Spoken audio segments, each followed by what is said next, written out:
プロフェッショナルな引きこもりプロフェッショナルな引きこもり。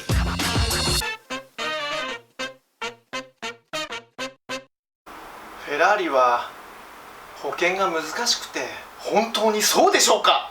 今回はフェラーリの任意保険について話したいと思います。なんかネット上だったりいろんなところに書いてあるのはフェラーリなかなか保険に入れないんじゃないかっていうふうに書いてあるんですけども、結論から言うと多くの選択肢から選ぶことができます。基本的にあらゆる保険会社に加入することができます。でまず最初に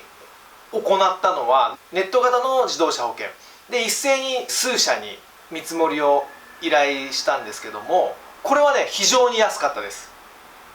驚くほど安いものもあった。年間2万円ぐらいで加入できるものもありました。ただ問題は車両保険に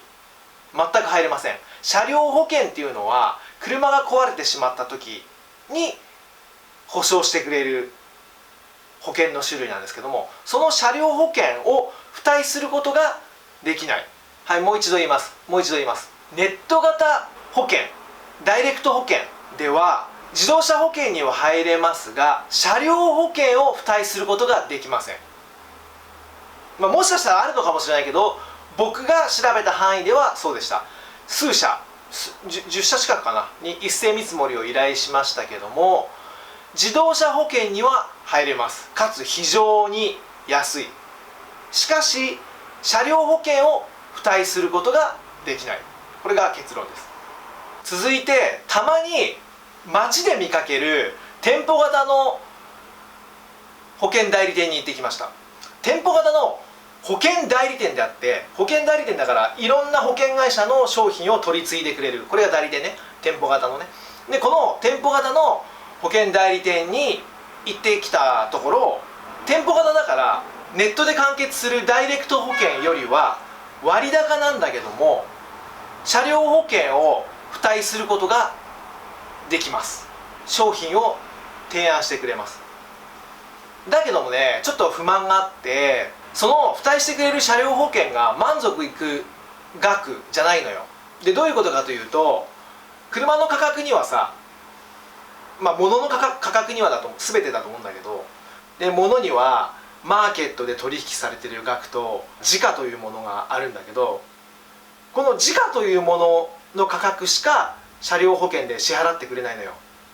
最初の価格ってフェラーリって高額でしょ。だけども1年落ち2年落ち3年落ちっていうふうに時価がどんどん減価償却によって下がってくるのよ。例えば1000万円のものを2年後には900万円ですよ、3年後には800万円ですよみたいな感じで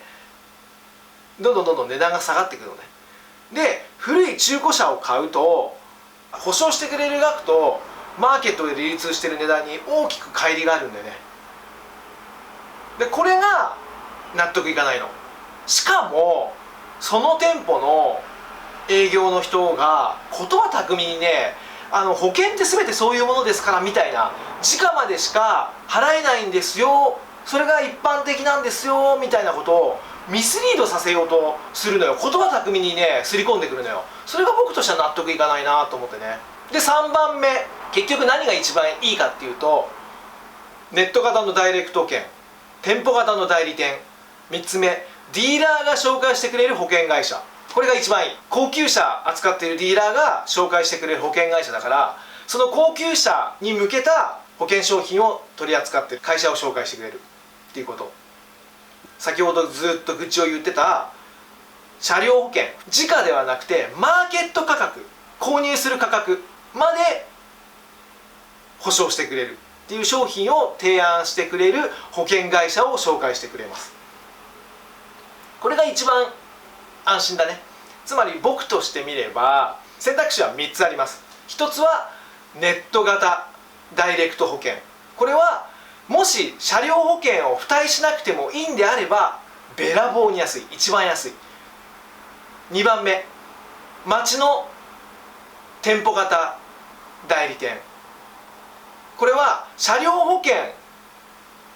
付帯してくれる車両保険が時価でもいいんであれば